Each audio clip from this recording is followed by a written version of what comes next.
So, name of the topic, time based data. तो time based data index number से connected हम लोग के पास में एक टॉपिक है।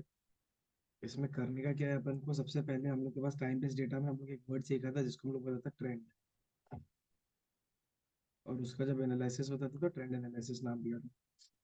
ट्रेंड एनालिसिस क्या होता है हम लोग के पास में? Trend analysis is basically that kind of like हम लोग के पास में कॉन्सेप्ट आता है जहाँ पे कोई भी ऑन गोइंग, अगर हम लोग के पास for a particular period of time, तो प्रोलॉन्ग पीरियड ऑफ टाइम के लिए अगर हम लोग के पास में कोई चीज़ का कैलकुलेशन या कोई डेटा को रिकॉर्ड करता है या कोई चीज़ को हम लोग मेंटेन करके रखता हुआ है, उस चीज़ को हम लोग ट्रेंड एनालिसिस बोलते हैं। तो हम लोग जब ये थियोरेटिकल पार्ट वगैरह जाना था तो हम लोग चार तरह का ट्रेंड के बारे में जाना था। The first one was regular trend component. Regular trend component का मतलब क्या होता है? हम लोग के पास में कोई भी, अगर हम लोग के पास इवेंट है जो डे टू डे ऑकरेंसेस वगैरह में चल रहा है। लेट्स से फॉर एग्जांपल तुम लोग स्कूल जाता है, आता है, जो भी अटेंडेंस वगैरह कैलकुलेशंस वगैरह होता है, तो डे टू डे अगर कोई चीज़ को मेंटेन करके चल रहा है, हम लोग regular on a daily basis अगर हम लोग के पास चल रहा है कोई चीज़ फॉर अ प्रोलॉन्ग टाइम, उसको हम लोग क्या बोलता है? रेगुलर ट्रेंड या ट्रेंड कंपोनेंट बोलता है।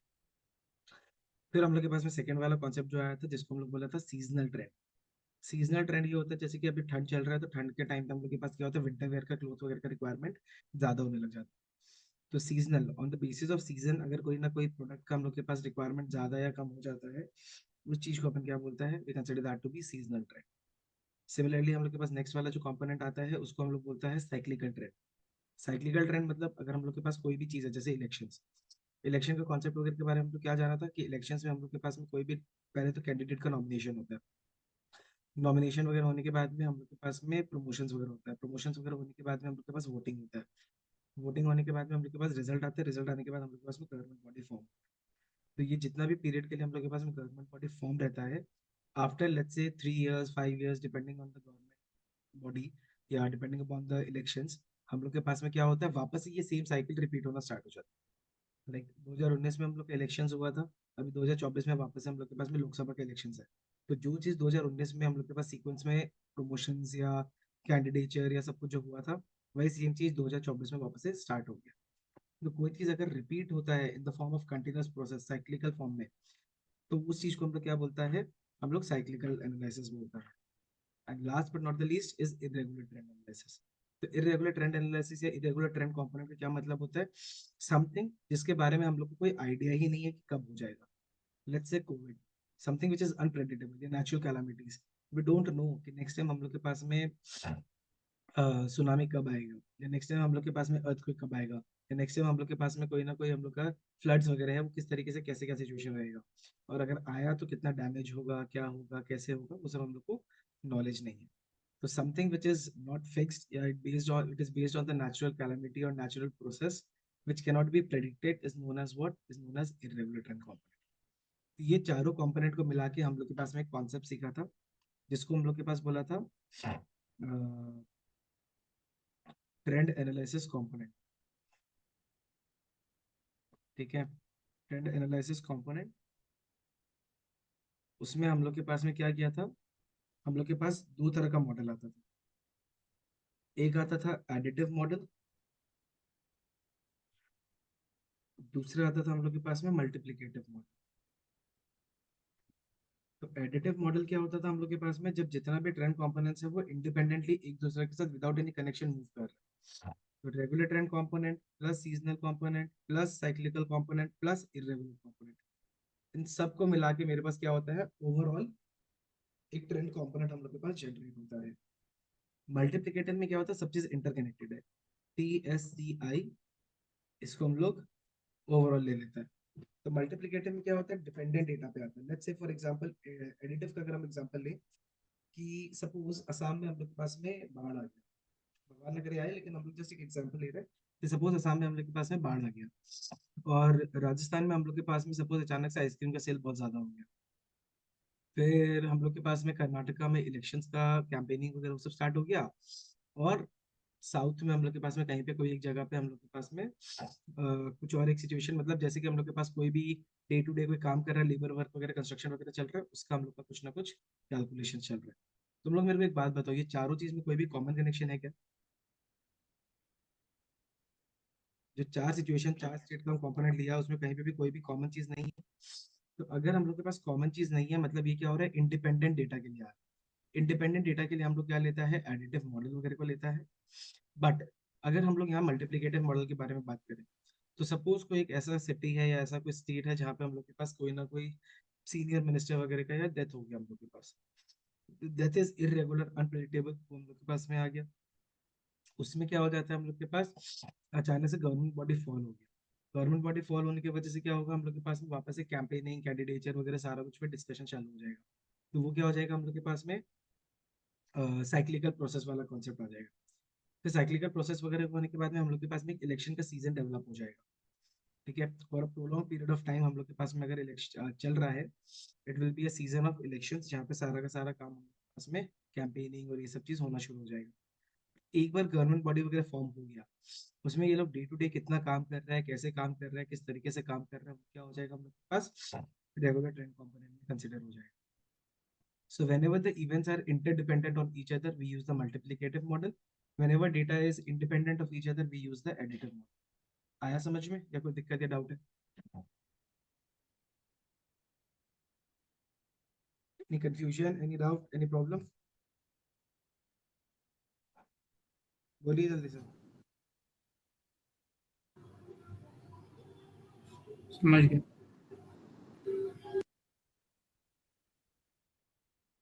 सबको क्लियर है यहाँ तक थ्योरेटिकल पार्ट में?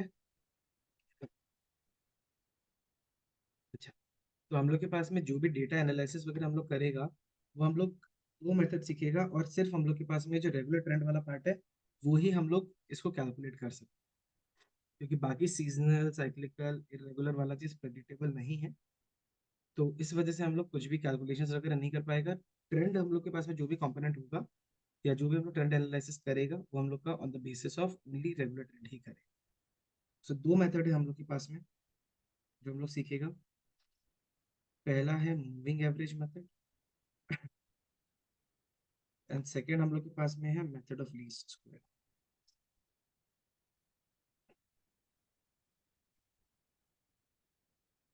तो ये कॉन्सेप्ट हम लोग को सीखना है, हम लोग को कैलकुलेशंस वगैरह पे बैठा के सॉल्व कर। मूविंग एवरेज में हम लोग के पास क्या होता है, जैसे कि फॉर एग्जांपल अगर 2001 से 2010 का अगर हम लोग के पास कोई भी कंपनी का सेल्स दिया हुआ है, 2011 में हम लोग के पास कितना सेल्स आएगा, तो हम लोग क्या करेगा, 10 साल का एवरेज निकाल के उसको बैठा देंगे कि 11 में कितना आएगा। उसी तरीके से अगर हम लोग उसको बोल दें कि नहीं, 3 ईयर के हिसाब से आप मूविंग एवरेज करो, तो 2001 से 3 का निकालेगा, फिर 2 से 4 का निकालेगा, फिर 3 से 5 का निकालेगा, 4 से 6 का निकालेगा, and so on. Moving average concept में हम लोग को क्या करना पड़ेगा, जितना भी डेटा है उसको ब्रेक करेगा एज इंडिविजुअल एंटिटीज, और जितना नंबर ऑफ ईयर्स हम लोग को दिया हुआ रहेगा, उसके अकॉर्डिंगली हम लोग क्या करेगा, हम लोग पीरियड के अकॉर्डिंगली हम लोग उसका एवरेजेस वगैरह निकालेंगे। तो दो तरह का कॉन्सेप्ट है। एक, अगर हम लोग के पास में ऑड मूविंग एवरेज निकालना होगा तब क्या होगा, इवन मूविंग एवरेज अगर होगा तब क्या होगा। दोनों कॉन्सेप्ट का एक एक क्वेश्चन वगैरह हम लोग करता है, समझता है, ध्यान देता है, उसके अकॉर्डिंगली हम लोग फिर आगे बढ़ते हैं। ठीक है, स्टार्ट करें। चलिए, क्वेश्चन है जैसे कि find 5 year moving average for the given data.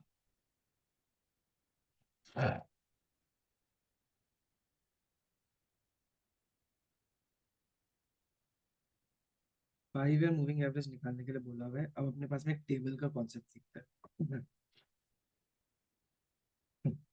अपन को दिया हुआ क्या क्या रहेगा पहले तो वो समझते हैं। पहला में अपने पास में ईयर या टाइम पीरियड कुछ भी दिया हुआ रहेगा, कोई भी टाइम पीरियड या कुछ भी दिया हुआ रहेगा, ईयर, मंथ, क्वार्टर, कुछ भी व्हाटएवर। सेकंड वाला में अपने पास डेटा रहेगा, लेट्स से सेल्स या कुछ भी। सपोज 1991 से स्टार्ट करते हैं, 1992, 1993, 4, 5, 6, 7, 8, 9, 2000। डेटा सपोज हम लोग के पास में सेल्स दिया हुआ है, चलो काम करते हैं। सेल्स दिया हुआ है in let's say CR cruise. Suppose हम बोल रहे हैं यहाँ 15 है, 18, 21, 20, 19, 16, 23, 24, 21, 22। ठीक है, ऐसा सेल्स दिया हुआ है हम लोग के पास, ये दिया हुआ है, और हम लोग को 5 ईयर मूविंग एवरेज निकालना, मतलब पूछा है कौन सा 5 साल के गैप में या इंटरवल में मेरे पास सबसे ज्यादा हम लोग के पास सेल्स हुआ था। तो जब भी इस टाइप का क्वेश्चन आएगा ऑड वाला में, हम लोग के पास में नेक्स्ट क्या करना पड़ेगा, हम लोग को सिर्फ और सिर्फ 2 कॉलम और बनाना। 2 कॉलम ऑलरेडी दिया हुआ रहेगा या 2 रो के फॉर्म में दिया हुआ रहेगा, 2 कॉलम और बनाने का है। ठीक है, उसमें क्या क्या आएगा वो अपन अभी सीखते हैं। एक सेकंड। यहाँ पे क्या दिया हुआ हम लोग को, 5 ईयर मूविंग टोटल निकालेगा फिर, और फिर निकालेगा 5 ईयर मूविंग एवरेज। तो 5 ईयर मूविंग टोटल, मेरे को एक बात बताओ, 91 से 95 का अगर हम कॉन्सेप्ट लेगा, तुम लोग मेरे को एक बात बताओ, 91 से 95 हम लोग को लिखना है इन सब का बीचों बीच। तो 91 से 95 सबसे बीचों बीच कौन सा आएगा?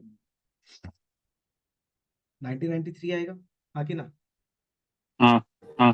तो हम लोग क्या करेगा, इन 5 नंबर्स को ऐड करेगा। तो अब ये 5 नंबर्स को ऐड करके बताइए ना फटाफट से, नंबर क्या है? Add them all and please tell me what will be the answer, जल्दी। 93। 93। ना, 93। 93, ठीक है। फिर 18 से लेके 16 तक आएगा, वो 94 के कॉरस्पॉन्डिंग वैल्यू आएगा। कितना आएगा बताइए? देखो टेक्निक क्या है, 15 को माइनस करो, 16 को ऐड करो, यानी कि +1 करना है। कितना आ जाएगा? 94। अब 18 को माइनस करिए और 23 को ऐड करिए, तो डिफरेंस कितना हुआ? 5 ऐड करेगा, कितना आएगा बेटा? टेक्निक समझ रहे हो कैलकुलेशन का? 15, 18, 21, 20, 19, आप लोग बोल रहे हो 93 है, तो नेक्स्ट में क्या करना पड़ेगा, ये 15 को हटाना है, 16 को ऐड करना है। 15 हटाया, 16 ऐड किया, मतलब एक ऐड किया, 94। फिर ये 18 को हटाया और 23 ऐड किया, यानी 5 ऐड किया, 94 से कितना आया हम लोग के पास? 99। समझ रहे हो लॉजिक, कैलकुलेशन का टेक्निक?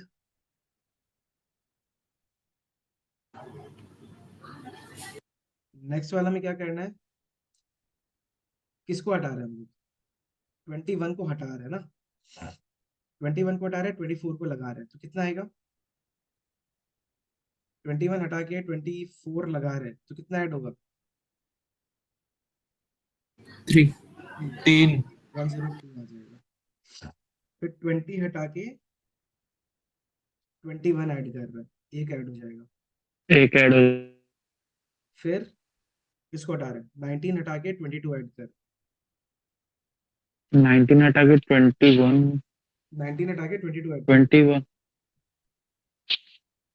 22 होगा कि 21 होगा? क्या चीज? 22 होगा ना, 106। ठीक है, वही तो किया, 106।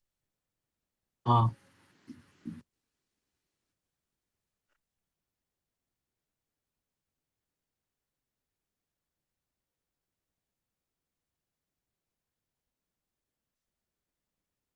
क्लियर? अब क्या करना होता है, एवरेज निकालना, मतलब क्या? Divide by 5। 5 करेगा, तो 93/5 कितना हो जाएगा? 18.6। 94/5 कितना हो जाएगा? 18.8, 19.8, 20.4, 20.6, 21.2। लॉजिक समझ में आया या कोई डाउट है? बताओ जल्दी से फटाफट। आ गया। किसी को भी कोई डाउट है, कॉन्सेप्ट में प्रॉब्लम है तो बताइए। क्लियर है? नहीं। चलो बहुत बढ़िया। So the moment you have got the moving averages, अब आपको अगर क्वेश्चन में पूछा कि कौन सा 5 ईयर का इंटरवल में सबसे ज्यादा सेल्स है, आप लोग क्या बोलोगे?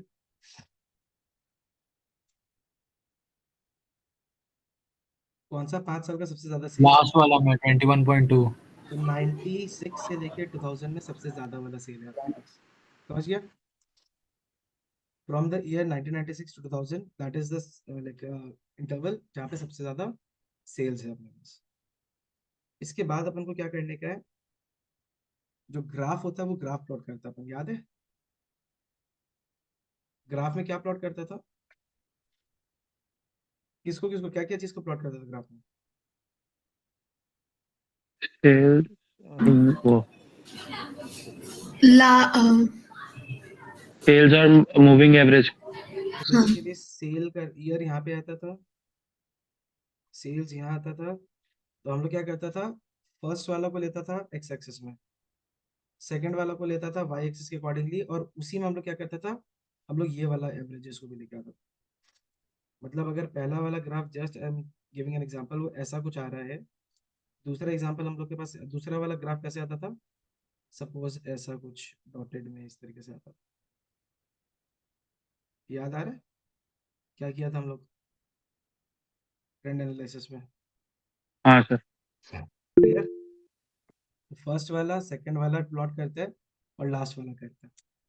तो ये कॉन्सेप्ट आ गया हम लोग के पास में ऑड ईयर का मूविंग एवरेज। किसी भी तरह का कोई डाउट है कॉन्सेप्ट इसमें अभी तक? Anyone having any sort of a doubt? जल्दी बोलिए। नहीं। नहीं। ये नोट कर लीजिए फटाफट। नहीं। आप लोग नोट कर लिया ये वाला? हाँ ठीक है, जो लोग नोट किया फटाफट से एक बार नोट, नहीं किया जो लोग नोट अभी कर लो। कोई बाकी है नोट नहीं किया हुआ? नहीं तो हम आगे बढ़ेगा।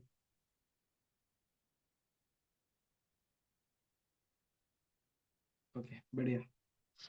तो आगे बढ़ते हैं इवन ईयर मूविंग एवरेज पे। ये तो ऑड का कॉन्सेप्ट आ गया। नेक्स्ट हम लोग कॉन्सेप्ट करेगा find the 4 year moving average. तो पहला 2 कॉलम तो अपने को क्वेश्चन में दिया हुआ रहेगा। और इस बार अपन को जो डेटा चाहिएगा वो 5 कॉलम चाहिएगा। पहला 4 तो एज इट इज रहेगा, पांचवा एक नया चीज आएगा उसमें। तो फर्स्ट वाला में तो वही टाइम पीरियड जो भी रहेगा, क्वार्टर ईयर वटेवर। सेकंड वाला में लेट्स से हम लोग सपोज सेल्स ही लेते हैं इस बार भी, या डेटा जो भी दिया हुआ रहेगा। थर्ड वाला में 4 ईयर, 4 ईयर्स मूविंग टोटल। यहाँ आएगा 4 ईयर्स मूविंग एवरेज। और यहाँ पे आएगा हम लोग के पास एक सेंटर्ड वेटेड। इसको क्या होता है ये हम आप लोग को अभी 2 मिनट में बताएगा। सपोज डेटा सेम ही लेते हैं मगर 1991, 1992, 93, 94, 5, 6, 7, 8, 9, 2000। सेल्स का एक बार वैल्यू बताना ना, पिछला बार वाला जो सेम था। 15 हम्म 18 हम्म 21 हम्म 20 हम्म 19 हम्म 16 हम्म 23 हम्म। 24 21 22। तो इस बार क्या करना है, 4 ईयर मूविंग टोटल लेना है, मतलब पहला 4 का टोटल लेना है। बट एक प्रॉब्लम क्या है कि इस बार बीचों बीच कोई नंबर नहीं आ रहा। 92 और 93 में लड़ाई हो जाएगा, बोले कि हम लेगा, 93 बोलेगा हम लेगा। तो इसलिए लड़ाई ना हो तो हम लोग क्या लेते हैं, दोनों के बीच का हम लोग एक वैल्यू लेते हैं। मतलब हम लोग एक सॉर्ट करने के लिए बीचों बीच लिखता है ना, 92 के पास लिखेगा ना 93 के पास लिखेगा। 92 और 93 के बीच में लिखेगा, मतलब इन चार को टोटल करना है। तो इन चार को ऐड करके आप बताइए कितना आता है आपके पास? 74। 74। फिर आप 18, 21, 20, 19 को ऐड करोगे, वो 93 और 94 के बीच में लिखना है। कितना आएगा? 78। 78 आ जाएगा। फिर आपको 21, 20, 19, 16 ऐड करना है।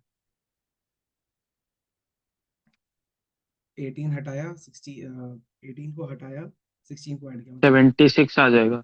76 आ जाएगा। बच्चा लोग समझ में आ रहा है ना? किसी को भी डाउट है इस चीज में, कैलकुलेशन में, तो बताओ जल्दी से। नहीं है भाई। समझ में आ रहा है या डाउट है? समझ रही है। Very good. फिर क्या करना है हम लोग को? 21 को हटाना है ना। 20, 19, 16, 23 ऐड करके करते रहो, कर करके बताओ सारा वैल्यूज, बताओ क्या आएगा।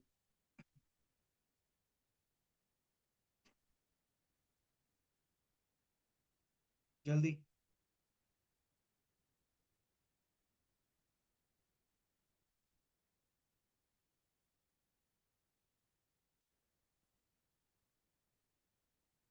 कितना आ रहा है नेक्स्ट? 21 हटा के 23 लेके आना है ना, तो यानी कि 78 आ जाएगा वापस। तो उसके 20 बाद हटा 82। 20 हटा के 81 नहीं आएगा क्या? 20 को हटा रहा है और 24, अच्छा 82 आएगा, सॉरी। हाँ, उसके बाद 84। 19 को हटा के ये करेगा तो 84 आएगा। उसके बाद 92। 92 आ जाएगा। 92 आएगा। 19 को हटा के 22 को ऐड किया, बस यही है ना, खत्म। एक सेकंड, कुछ गड़बड़ लग रहा है। 16 को हटा के 22 ऐड करेगा। 16 को हटा के 22 ऐड करेगा, तब तो 90 ऐड 90 आएगा ना। 16 को हटा के 22 ऐड करेगा तो 90 नहीं आएगा। अच्छा, हाँ, सॉरी सॉरी, हम 8 ले लिया, 6 अब होगा। क्या करना है? मूविंग टोटल मूविंग एवरेज निकालना है। कितना ईयर का मूविंग एवरेज है भाई? 4। तो 74/4 करेगा, 18.5 आएगा। 78/4 करेगा, 19.5 आएगा। 76 करेगा तो 19, फिर 19.5, 20.5, 21, 22.5। यहाँ तक किसी को भी कोई भी दिक्कत है तो प्लीज पूछिए एक बार। डिवाइड बाय 4 कर दिया बस। अब एक सबसे बड़ा प्रॉब्लम क्या है कि अगर हम ग्राफ प्लॉट करते हैं तो 92 और 93 के बीच में मेरे पास में 18.5 आ रहा है। हमको सेंटर्ड वेटेड एवरेज निकालना पड़ेगा, मतलब ये जो 92 और 93 के बीच का वैल्यू है, उसको मेरे को कोई एक क्लास इंटरवल या कोई एक वैल्यू मेरे को एडजस्ट कराना पड़ेगा। तो अब हम लोग क्या करेगा ना, इन दोनों का एवरेज निकाल के डिवाइड बाई 2 करेगा, इन दोनों का एवरेज निकाल के डिवाइड बाई 2 करेगा, इन दोनों का एवरेज निकाल के डिवाइड बाई 2 करेगा। मतलब 93 के कॉरस्पॉन्डिंग में मेरे पास में एक नंबर आ जाएगा, 94 के कॉरस्पॉन्डिंग में मेरे पास दूसरा आएगा, 95 के कॉरस्पॉन्डिंग में मेरे पास तीसरा आ जाएगा। मतलब 93 के ऊपर वाला वैल्यू और 93 के नीचे वाला वैल्यू को एवरेज लेके 93 के कॉरस्पॉन्डिंग में लगाना है। चीज समझ में आया? बोलिए हाँ सर।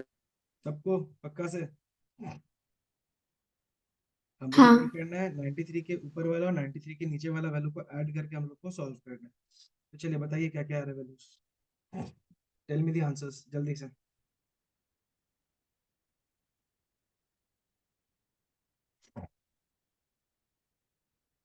अरे अब कितना आ रहा है पहला वाला? 19। दूसरा? 19.25।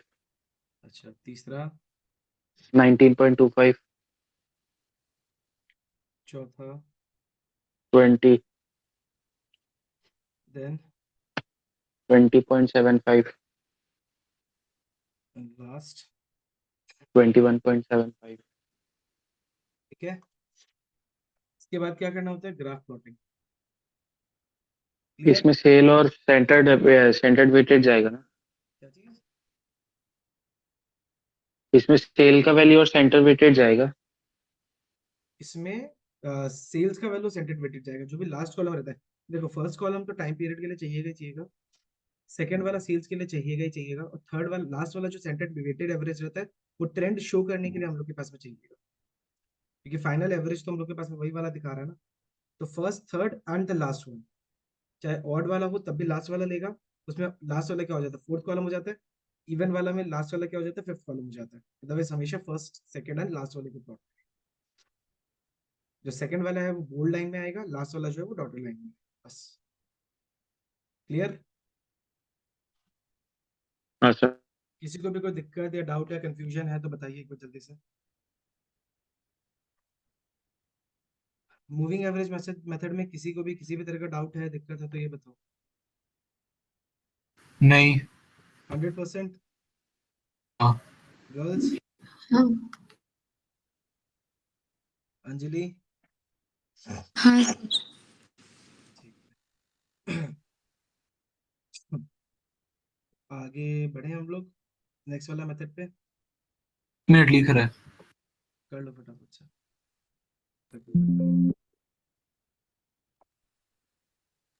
So continued method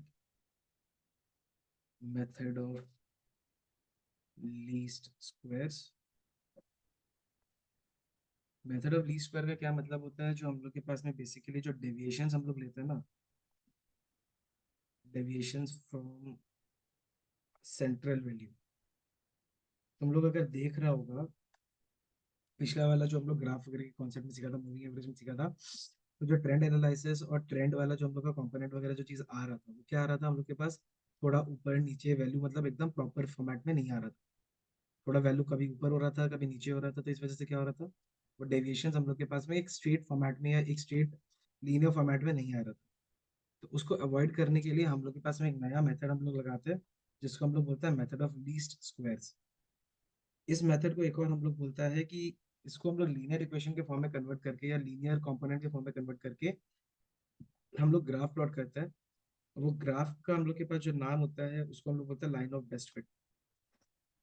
ठीक है, स्ट्रेट लाइन मेथड या फिर लाइन ऑफ बेस्ट फिट। इससे बेनिफिट क्या होता है हम लोग के पास में, जो भी हमारे पास में एवरेज रहता है, ना ज्यादा ऊपर ना ज्यादा नीचे, मतलब मिनिमम डेविएशन के साथ जब हम लोग के पास में ट्रेंड एनालिसिस आ जाता है, हम बोलते हैं कि एग्जैक्ट वैल्यू अगर सपोज हम लोग के पास में 9 है और हम लोग के पास 8.9 9.1 अप्रोक्सीमेटली वैल्यू एकदम क्लोजली आ जाता है, तो मेथड ऑफ लीस्ट स्क्वायर से हम लोग के पास क्या आ जाता है, हम लोग के पास थोड़ा सा कन्वीनियंट वे में थोड़ा सा लेस डेविएशन के साथ वैल्यू आ जाता है। तो मेथड ऑफ लीस्ट स्क्वायर को यूज करने के लिए हम लोग के पास में क्या होगा, हम लोग के पास में दो कंडीशंस आते हैं जो कि एमसीक्यू में भी आपके पास आ सकते हैं। कंडीशंस मतलब to obtain the line of best fit, line of best fit निकालने के लिए हम लोग के पास कंडीशंस होता है। तो कंडीशंस क्या होता है, पहला वाला होता है sum of deviations,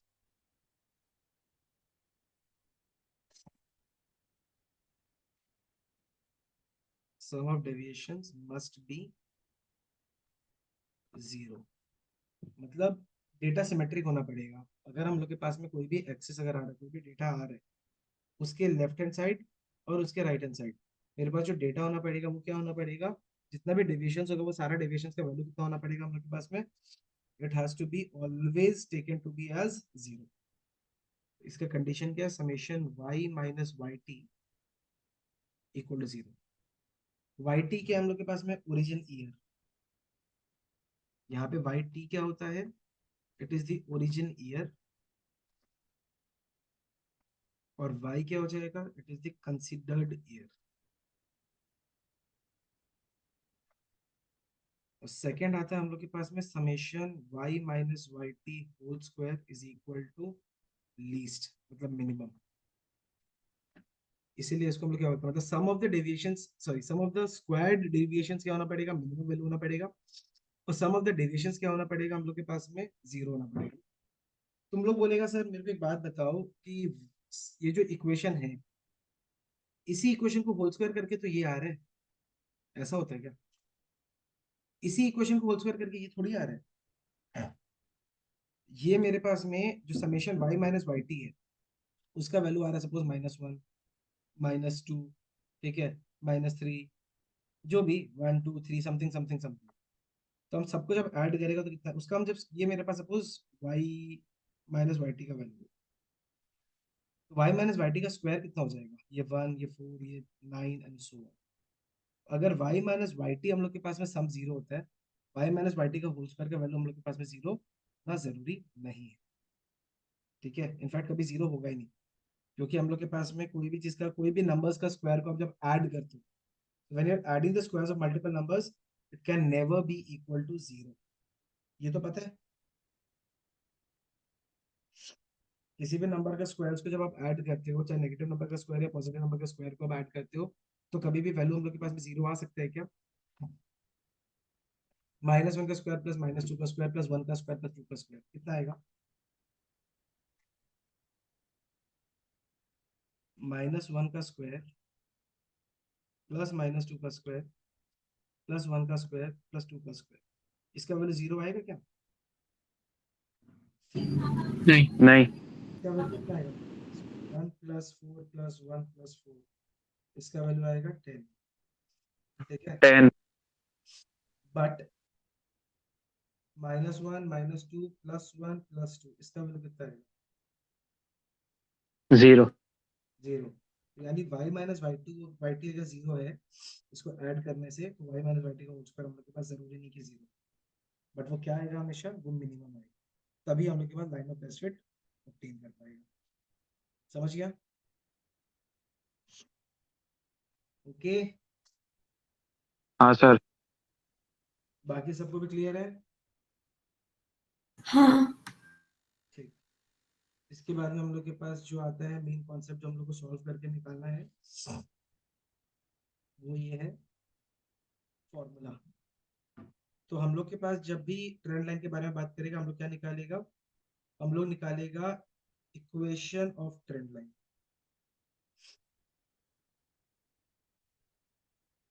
equation of trend line का हम लोग के पास में क्या वैल्यू होता है? इक्वेशन ऑफ ट्रेंड लाइन का हम लोग के पास एक फॉर्मूला है, Y T is equal to A plus B X. ठीक है, Y T is equal to A plus B X. Y T क्या बोला हम? वाई टी यहाँ पे हो जाएगा ट्रेंड वैल्यू। ठीक है, फिर एक्स क्या हो जाएगा? Deviation from origin.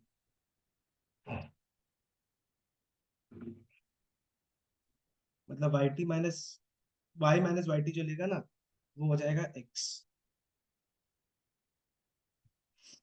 इसके बाद नेक्स्ट क्या आ जाएगा हम लोग के पास में? एक क्या, ए कॉमा बी। ए कॉमा बी हो जाएगा यहाँ पे कॉन्स्टेंट्स। तो अब ए निकालने का एक फॉर्मूला होता है हम लोग के पास में। ठीक है, ए निकालने का हम लोग के पास जो फॉर्मूला होता है वो होता है हम लोग के पास में summation y/n। Summation Y by N हो जाएगा। ठीक है, एंड बी निकालने का हम लोग के पास में फॉर्मूला होता है summation x Y by summation X. ठीक है, ओके, ये फॉर्मूलाज वगैरह हाँ निकाल। सर। अब इससे रिलेटेड दो क्वेश्चन अपन को करना है।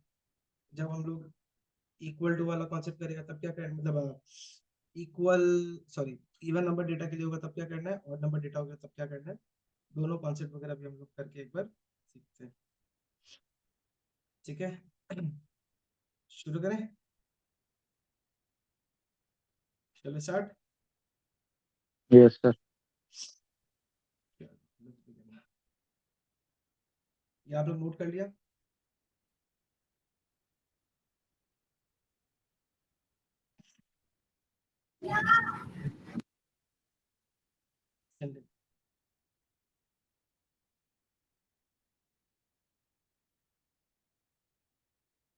क्वेश्चन है, यूजिंग द मेथड ऑफ ली square tabulate the trend values. मतलब टैबुलेट द ट्रेंड वैल्यूज। तो हमेशा याद रखना, जो भी डेटा अपन को दिया हुआ रहेगा उसको अपन को क्या करने का है, एक एक करके अपन सारा चीज सीखेंगे। ठीक है, जैसे क्वेश्चन नंबर 1 देखो, तो क्वेश्चन नंबर 1 क्या दिया हुआ है? वहां पे टाइम दिया हुआ है। ठीक है, तो ईयर है, मतलब बेसिकली ईयर अपन को देके रखा हुआ है। क्या क्या चाहिएगा वो भी बताते हैं ना। टाइम चाहिएगा और वाई चाहिएगा, ये अपन को ऑलरेडी दे के रखा हुआ रहेगा 2 कॉलम। फिर आपको डेविएशन चाहिएगा, फिर आपको डेविएशन का स्क्वायर चाहिएगा, फिर आपको एक्स वाई का वैल्यू चाहिएगा, और लास्ट में आपको ट्रेंड वैल्यू का वैल्यू चाहिएगा। तो आपके पास में टोटल 6 कॉलम का एक टेबल बनेगा। ठीक है, तो 6 कॉलम में पहला वाला जो टेबल का कॉन्सेप्ट आएगा उसमें आएगा वाई, मतलब T, sorry, time period. Second वाला में अपन को देके रखा हुआ है सेल्स, इसको लेगा वाई। थर्ड वाला में आएगा एक्स, जिसका वैल्यू क्या होता है हम लोग के पास में, इधर देखो, हम लोग के पास में जो डेविएशन था वो क्या था, y माइनस वाई टी था। तो x क्या होता है हम लोग के पास में, y माइनस वाई टी होता है। ठीक है, सॉरी, एक काम करते हैं, इसको हम लोग ले लेते हैं t minus origin, T I minus origin. कैसे करेगा वो वही बताएगा। फिर एक्स स्क्वायर निकालेगा, फिर एक्स वाई निकालेगा, और लास्ट में Y T is equal to A plus B X निकालेगा। टाइम पीरियड क्या दिया हुआ है, 2004, 5, 6, 7, 8, 9, 10। सबसे पहले एक बात बताओ, कितना नंबर ऑफ ईयर्स दिया हुआ है यहाँ पे, how many number of years have been given, बोलिए। 7। 1 2 3 4 5 6 7। तो 7 में मेरे पास बीचों बीच कौन सा वाला है, ऊपर से काउंट करो और नीचे से काउंट करो, which is the centre most. 2007। 2007. 2007 will be taken as origin, मतलब ओरिजिन क्या हो जाएगा, 2007। समझ गया, whatever the centre most value will be odd वाला में, उसको हम लोग क्या ले लेगा, ओरिजिन ले लेगा। 2007 इज द ओरिजिन। सेल्स कितना दिया है, 26, 26, 44, 42, 108, 120, 166। तो अपन को क्या करना है, टी आई माइनस ओरिजिन, मतलब ये 2004 माइनस 2007 करना है। सो 2004 माइनस 2007 कितना होता है, 2004 माइनस 2007 कितना होता है, -3। -3। 2005 माइनस 2007 कितना हो जाएगा, -2। -2। 0 1 2 3। तुम लोग एक बात बोलो, समेशन एक्स का वैल्यू कितना आ रहा है, मतलब सम ऑफ द डेविएशन हमेशा 0 आएगा, ये अपना रूल था या नहीं था। हाँ। ये हम लोग के पास में सम ऑफ द डेविएशन 0 आ गया। अब एक स्क्वायर निकाल, -3 का स्क्वायर 9, 4 1 0 1 4 9। तो समेशन एक्स स्क्वायर कितना हो जाएगा, इन सबको ऐड करेगा तो कितना आएगा। 28। अब एक्स वाई निकालना है, मतलब दिस इनटू दिस, तो -78, ठीक है ना, -52, this into this -44, this into this 0, this into this 108, this into this 240, this into this 498। क्या चाहिए, समेशन एक्स वाई। निकालिए फटाफट से, क्या आंसर आएगा बताओ जल्दी।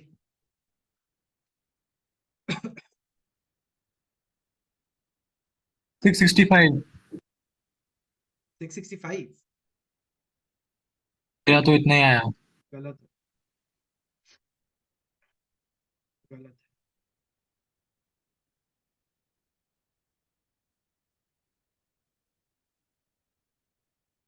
172। ये भी गलत है, द वैल्यू विल बी 672। क्या कर रहे हो भैया, क्या। अच्छा हाँ, सॉरी सॉरी, 672। हाँ। तो एक्स समेशन एक्स वाई का वैल्यू आ गया 672। अब क्या निकालने का है, सबसे पहले तो ए निकालेगा। ए का फॉर्मूला क्या था, summation Y by N. Summation y/n। Summation Y निकालो कितना आ रहा है, what is the total sales. Summation Y का वैल्यू जल्दी से निकालिए।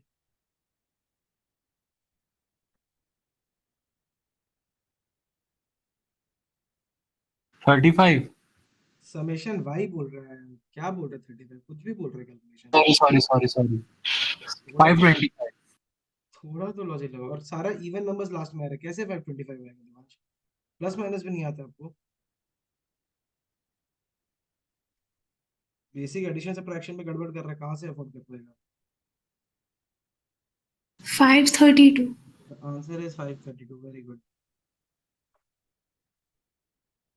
532 बाई एन कितना है, एन मीन्स कितना नंबर ऑफ ईयर्स है, 1 2 3 4 5 6 7, 7 ईयर्स है, तो 532/7 कर देगा। तो क्या 532 7 से डिवाइड होता है? हाँ हाँ it will be 76। Similarly b कितना हो जाएगा, summation x y by summation x square, तो 672/28 आ जाएगा, 725 24, तो बी का वैल्यू आ जाएगा 24। तो यहाँ पे जो आपके पास में a प्लस बी एक्स दिया हुआ है ना, इसके जगह पे अपन क्या लगा सकते हैं, 76 + 24x। लॉजिक समझो, बोलो। हाँ सर। किसी को भी कोई दिक्कत या डाउट है तो बताओ फटाफट से। ए के जगह पे 76, बी के जगह पे 24, गाइस बताओ जल्दी से, ये कॉमन क्वेश्चन है, या तो 4 का या 5 का बोर्ड में आएगा कंफर्म। क्लियर है? हाँ।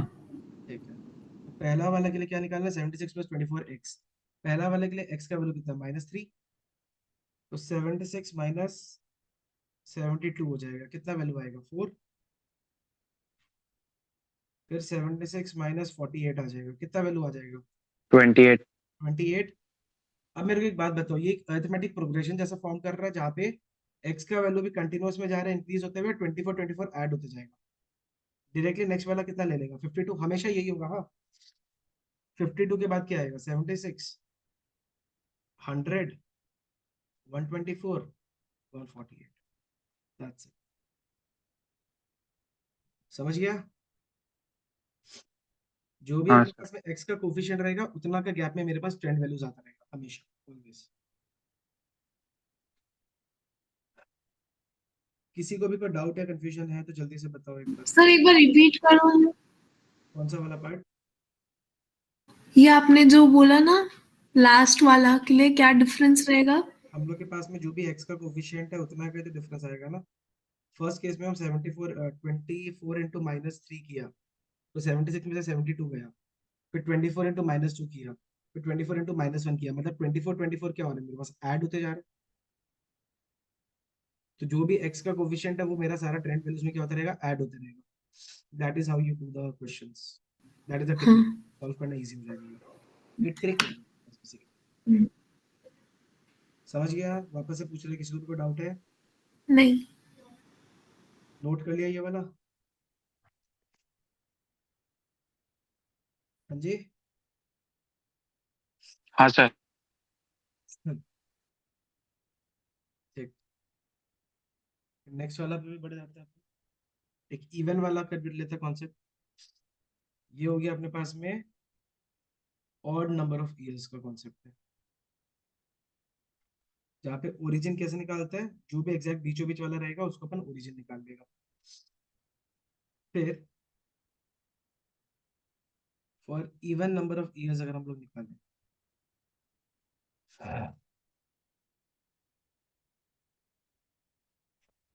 इवन नंबर ऑफ ईयर्स के लिए क्या आएगा,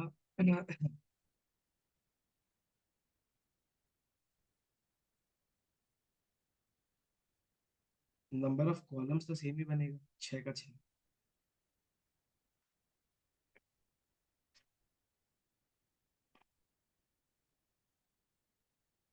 और कैलकुलेशंस भी सब तो सेम ही रहेगा, तो डिफरेंस क्या आएगा वो देखते हैं।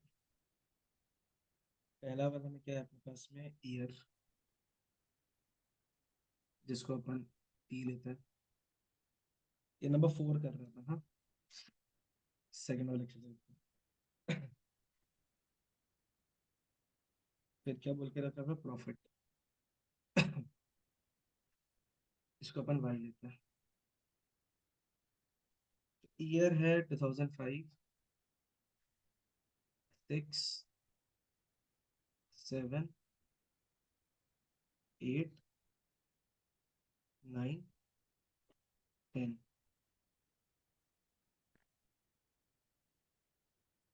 वैल्यूज दिया हुआ है 5, 7, 9, 10, 12, 17। XI हो जाएगा अपने पास में TI माइनस ओरिजिन। ओरिजिन आप चेक करना। मेरे को एक बात बताओ, कितना नंबर ऑफ ईयर्स है? n का वैल्यू कितना अपने पास? 6। 6। ओरिजिन अपन निकालेगा इस बार। 2007 बोलेगा हम आना चाहते हैं, 2008 बोलेगा हम आना चाहते हैं। दोनों में डिबेट ना हो तो हम लोग क्या करते हैं, म्यूचुअल एग्रीमेंट करते हैं। अपन 2007 और 2008 का एवरेज निकाल देगा। कितना आएगा? 2007.5। 2007.5। तो फॉर इवन नंबर हम लोग को क्या करना पड़ेगा, average of the centre most values लेना पड़ेगा। Just like median.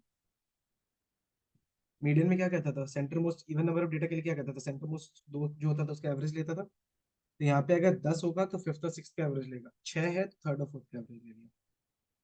तो 2005 माइनस 2007 कितना हो जाएगा? -2. Minus 2.5, minus 1.5, 0.5, sorry minus 0.5 plus 0.5, 1.5, 2.5। फिर एक्स स्क्वायर निकालना। माइनस 2.5 का स्क्वायर कितना होगा? 6.25, 6. 2.25, 0.25, फिर रिपीट कर दो। 2.25, 6.25। समेशन वाई चाहिए आपको। समेशन एक्स तो फॉर एवर जीरो ही आएगा अपने पास में। समेशन एक्स स्क्वायर चाहिए। फिर एक्स वाई, इन दोनों को ऐड मल्टीप्लाई करेगा तो कितना आएगा? -12.5। इन दोनों को करेगा -10.5। इसको और इसको करेगा -4.5, then 5, then 18, then 17 into 2.5 34, 34 plus 8.5 42। समझ में आया? किसी को भी कोई डाउट है तो बताइए प्लीज, बोलिए।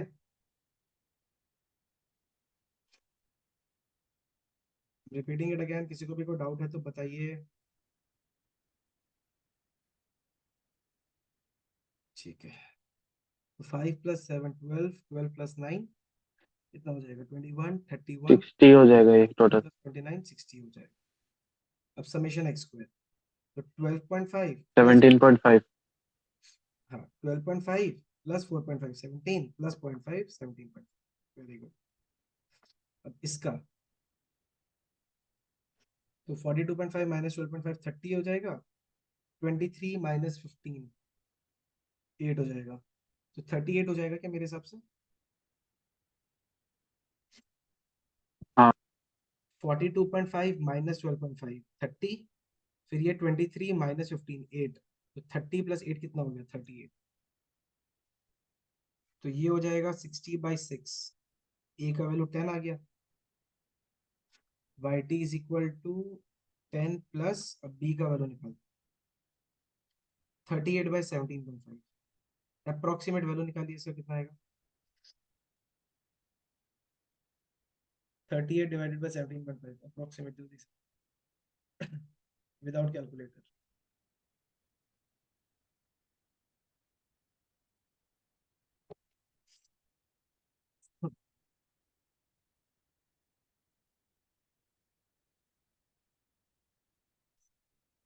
T80 बाय 175 कर सकते हो आप इसको, अगर 5 से 2.18।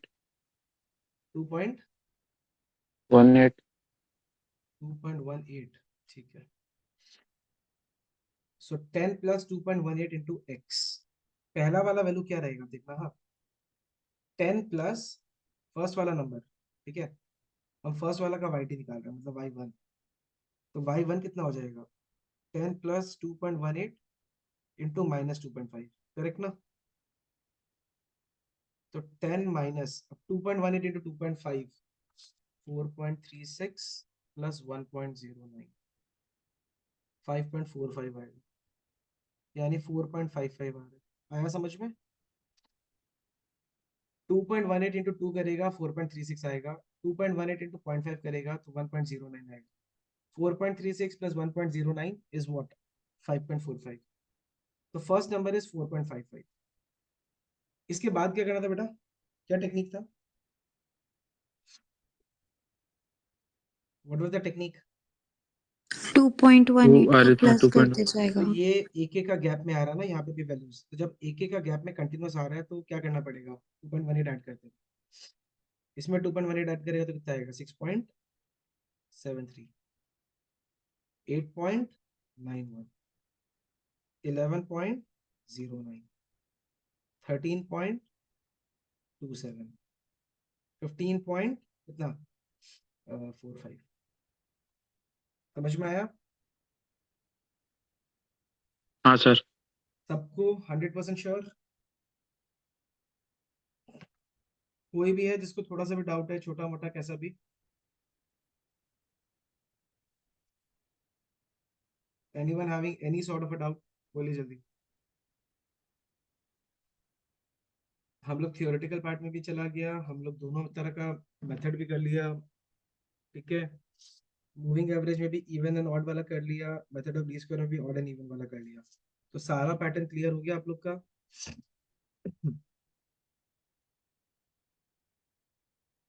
किसी को भी कोई डाउट या कंफ्यूजन है? नहीं। ग्रेट। तो मतलब बोर्ड में जितना भी मार्क का ये क्वेश्चन आएगा, शायद 6 मार्क का आएगा आपके पास में बोर्ड में इस चैप्टर से, वो 6 का 6 मेरे को गारंटीड आपको चाहिए। पिछला क्लास एलपीपी किया था 8 मार्क का, इस बार अपन ये किया है 6 मार्क का, तो 8 और 6 14 मार्क ये आप लोग के लिए बोनस होता है। तो ये बोनस चीज आप लोग मिस मत करिए। बाकी चैप्टर्स फाइनेंशियल भी फॉर्मूला बेस्ड है, मैट्रिसेस डिटरमिनेंट्स भी हम लोग ऑलरेडी कर चुके हैं, नंबर्स क्वांटिफिकेशन भी कर चुके हैं। जो लोग को कैलकुलस थोड़ा सा डिफिकल्ट लगता है वो लोग अगर कैलकुलस को फॉर द टाइमिंग अगर पॉज भी करता है तो भी आप लोग का बोर्ड्स में 65 मार्क का आप लोग आराम से इजीली स्मूथली सेल कर सकते हैं। बट द पॉइंट इज वो आप लोग को अच्छे से पूरा थोरोली करना है। Our aim should be 80 out of 80। But अगर अपन को लगता है कोई भी चैप्टर में अपन को प्रॉब्लम है एंड अपन अगर लगता है कि बाई चांस अपन इसमें और मेहनत कर सकते हैं, let's do it together and will make it through. ठीक है? क्लियर है? Yes sir. तो अपने अब नेक्स्ट क्लास से क्या स्टार्ट करेगा? अपने पास अब सिर्फ कैलकुलस बचा हुआ है। नेक्स्ट क्लास से अपन डेरिवेटिव्स एंड ऑल सब स्टार्ट करके सीक्वेंशियली अपन उस चीज में लेके बढ़ना शुरू करें। ओके? सिर्फ कैलकुलस वाला पार्ट बचा हुआ है, तो नेक्स्ट क्लास से डेरिवेटिव डिफरेंशिएशन वगैरह हम लोग स्टार्ट करके एओडी वगैरह पर बढ़ के इंटीग्रेशन एंड जो फर्दर जो भी बचा हुआ है वो साथ। ठीक है? ओके? बाकी सब तो हो चुका है ऑलरेडी, ओके सर. बस वही बचा हुआ है वो हम लोग कर देगा। आज हम लोग रैप अप करते हैं। जो जो चैप्टर्स हो गया प्लीज ये वीकेंड पे थोड़ा सा एक्स्ट्रा एफर्ट डाल के आप लोग अपने तरफ से थोड़ा सा एक्स्ट्रा मेहनत कर लीजिए, क्योंकि हाँ अब ज्यादा टाइम बचा नहीं है अपने पास। जितना मेहनत करेगा उतना ही अपने लिए बढ़िया है। ठीक है? चलो, वी विल नाउ बी भैया बोलिए। 22 को स्कूल में टीचर्स थोड़ी आएगा। नहीं, छुट्टी है, it's a vacation for a. ठीक है। All right then, will be wrapping up. Thank you everyone. आज जल्दी छोड़ देता आप लोग को। Thank you sir. ठीक है?